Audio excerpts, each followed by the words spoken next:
Hello, welcome, Cabbage here. In War of the Visions, let's do a review of Christmas Macherie, who's finally getting the EX job in Global. She is a really special unit to me, on a level with Sasayaki, and in a lot of ways she encapsulates a lot of what I believe and respect and enjoy about the game. I've made plenty of videos of her already. I even made a level 79 review of her, which seems quaint in retrospect. But first, some comments on the translation of her name, and here I'm sure longtime viewers are going to roll their eyes. In the original Japanese, it is Mashulie. This is a made-up name that does not exist in real life as far as I know. But the Japanese sometimes do this for their stories. They will make up like something that evokes like a Europeanness in order to add like a continental flavor to the work. With this in mind, my best approximation is Mashulie, a combination of like Ashley and Marjorie or Marguerite or something. In the localized English, however, in the game, it is the French words Macherie, two words, meaning my girl, jammed into one word, a bastardization. This is so stupid and lazy on so many levels, but I don't think I need to say anything more than that in the French version of War of the Visions, they call her Machalie. Case closed, as far as I'm concerned. Anyway, some background on her as a unit in the game. She is very nearly a launch unit. She came out less than a month after release in JP, before Kiton and Sasayaki, which is pretty early. That's crazy to think about. I pulled her on Christmas Day from a free 10-shot they gave out, and I was disappointed. I really wanted Christmas Ramada because she was similar to Stern, who was the strongest unit in the game at that time. Self-sacrifice plus shuriken, watch out. But I leveled Macherie to 89 and used her a solid year in all kinds of content. She was so good, and then next Christmas I took her to 120 and used her again in all kinds of content, including my top 30 runs in Arena, all three of them, and I love her. She's one of my MVPs and one of my most used. I have like 4 or 5 10,000 uses badges, and she is one of them. As I said before, she represents a lot of what I like about the game. The fact that she has been good and usable from release to today shows that power creep is handled well enough that units have long lifespans. The game is expensive, but we can get a lot out of what we invest in. Next, she was kind of the game's first bruiser if you don't count punching Engelbert. Some folks have noticed, but I like to build and play defensively, and Christmas Macherie fits me perfectly there. She also fits a niche which not a lot of units fit, which is a damage dealer that does well against opposite attack scaling units, meaning an attack scale damage dealer that does well against magic attackers, or a magic scale damage dealer that does well against physical attackers. She crossed that line. Also, she represents how Dragoons are done justice in War of the Visions. In Final Fantasy Brave Exvius, they're always hated on for being useless half the time, where every turn counts, and not usually being able to chain, kind of the most important mechanic in the game. Despite their lack of popularity, I went out of my way to make them work, and I had lots of fun doing it. But in War of the Visions, Dragoons are very competitive, from Kain to Oberon, from Aranea to Christmas Macherie, so I don't have to put myself at a disadvantage to use them. And the final thing she represents that I like about this game is she's kind of being revived with the coming of Golden Time, when pretty much every element and pretty much every attack type is viable in PvP. This is related to units having a long lifespan in this game, but it's more indicative of like the future of the Wild West on the horizon. I recently talked about how Edide gets a second lease on life in a mono-fire team in this environment, and I feel the same about Christmas Macherie, although she's much better than Edide. But with the coming of Golden Time, it's like all old units are worth a second look. They can shine again in certain teams against other certain teams, and so along with the addition of more elements and more attack types, it is a progression of power creep, but along with that is an expansion of what is already really usable, and so game balance is improved. Okay, but here, finally, let's start the review. I have shown myself off using her in so many videos over the almost 2 years here. So I don't think I need to put any demonstrations in this video, but at the end I'll try to see how high I can get her defense. That might be fun. But to talk about her kind of defensive capabilities, she has three things going for her. Her resistances, her defense buffs, and then her reflex from her Hunter subjob. If we look at her resistances, we can see 20 on Slash and Magic, which is really good, and it's an unusual combination as well. She can go against many of the attackers that are in the game and take a couple hits. And then I'll show you later when we go into the skills, but she has lots of defense buffs, so that can increase her usability against attack-scaled attackers. And then reflex, I don't think I need to even mention it. It's one of the most broken skills in the game. When I use her in videos, people often leave comments like, reflex won you that match, and I'm like, yep, that's part of why I use her. Here's the Trustmaster here. It's not amazing. I guess the ability here, this can restore some AP, but not for herself, unfortunately. But she will get some of it back anyway for being a TP skill. Don't really use this one. Okay, and then for skills, we got Dragoon, Viking, and Hunter. So this is actually 3 different attack types. This is really useful in Tower. I remember there was a floor in the Tower where I really wanted fire slash units. And so I used Viking on Christmas Machete, I used Samurai on Edude, and I was able to get through that floor. Okay, let's go into the board. And we'll look at her Dragoon main job. So here, this is like a vertical jump, I guess it is. We can see the verticality of 5. So if you're close to somebody, but they're very high or very low below you, you can still hit them with this. And this is a very rare skill.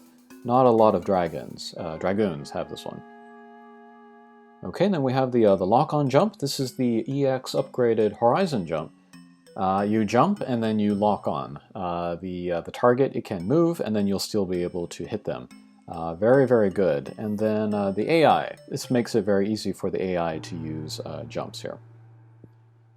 And Dragon Dive, a little bit of AoE here, medium damage. And the regular jump, that's the same. Here's the self-buff to raise attack and then defense. And this is one of her upgraded EX job skills. It used to be just attack, but this will add defense. And then we have Drain Dive. This is her job level 25 skill.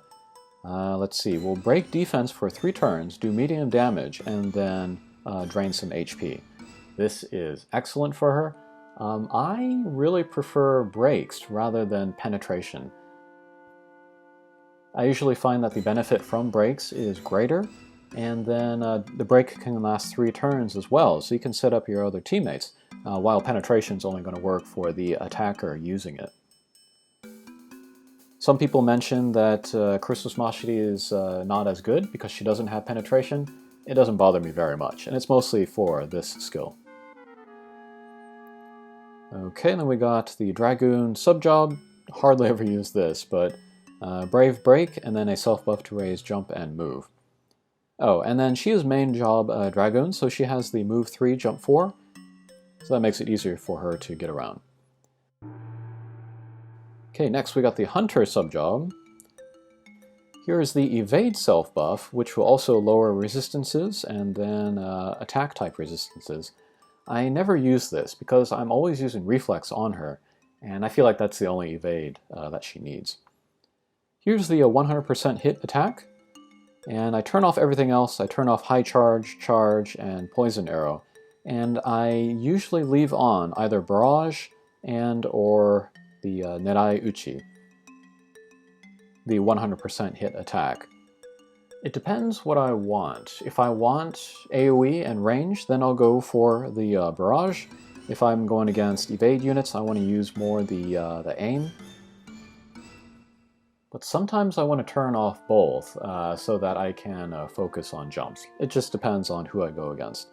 But yeah, I talked about this in a recent video, but pairing Christmas Macherie with Classic Lassie, you add the barrage to all of the big AoE attacks from Classic Lassie, and it's just like this constant stream of damage that reaches guys very easily, and it becomes overwhelming at a certain point, so this has been even better recently. Alright, then finally we got Viking. Let's see, this is Knee Breaker. This will cause Don't Move. Self buff to raise attack and defense. I guess if you wanted more defense, you could use this. War Cry, raise brave. Here's launch, pretty strong.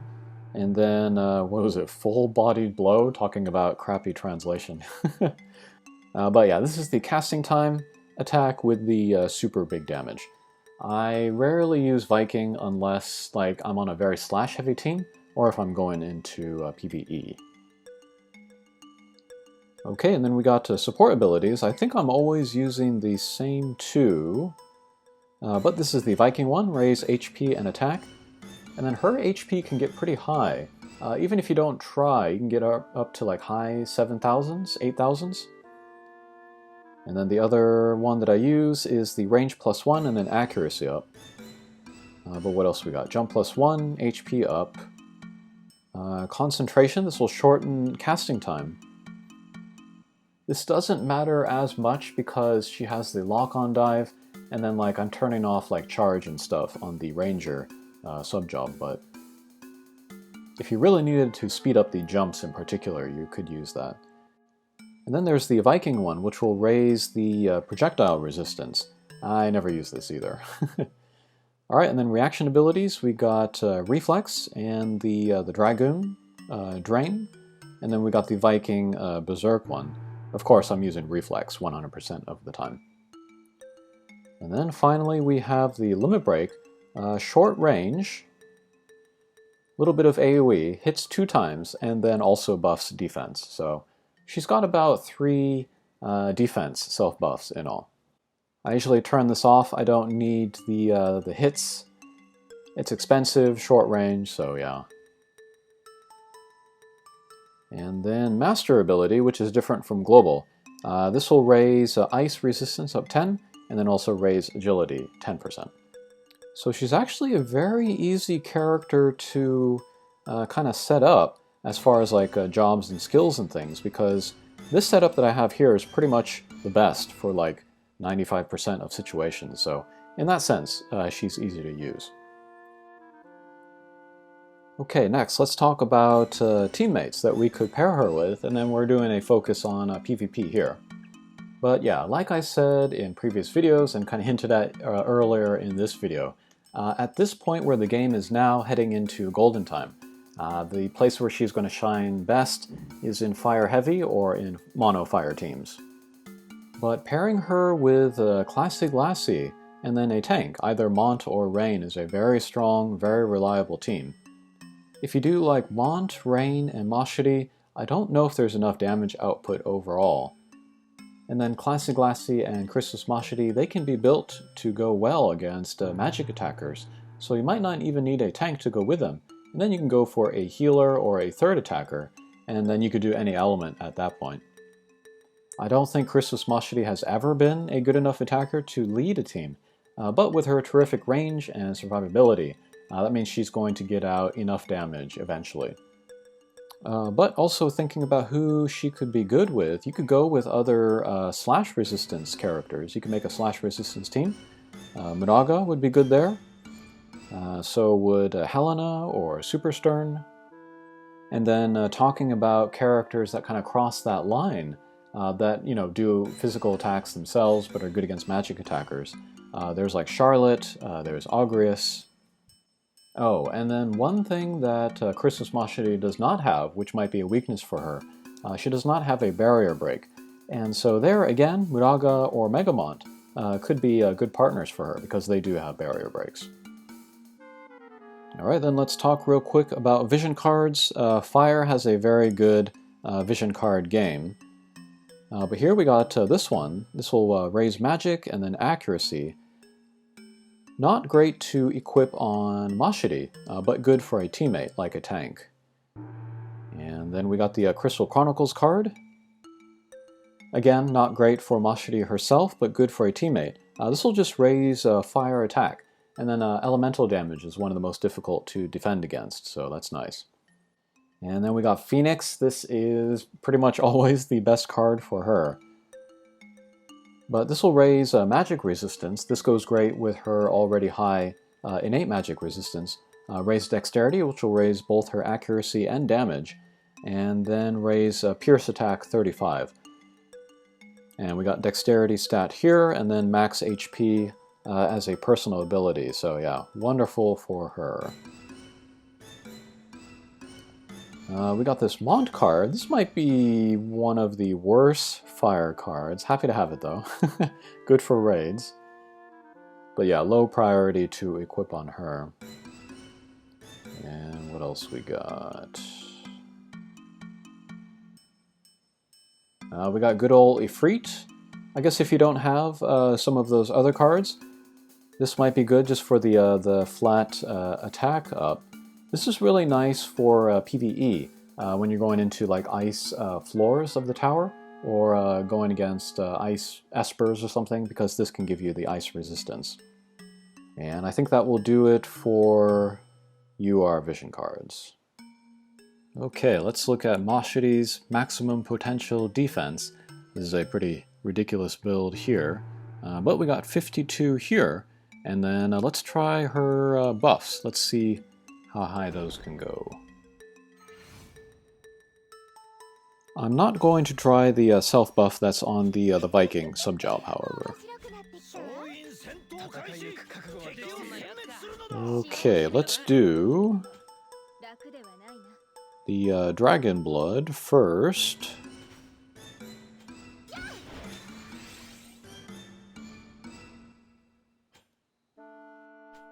Alright, she's now at 67, so that's a level 20 skill, raised by 15, I think it was. Alright, next let's look at the Limit Break. We can also watch the animation.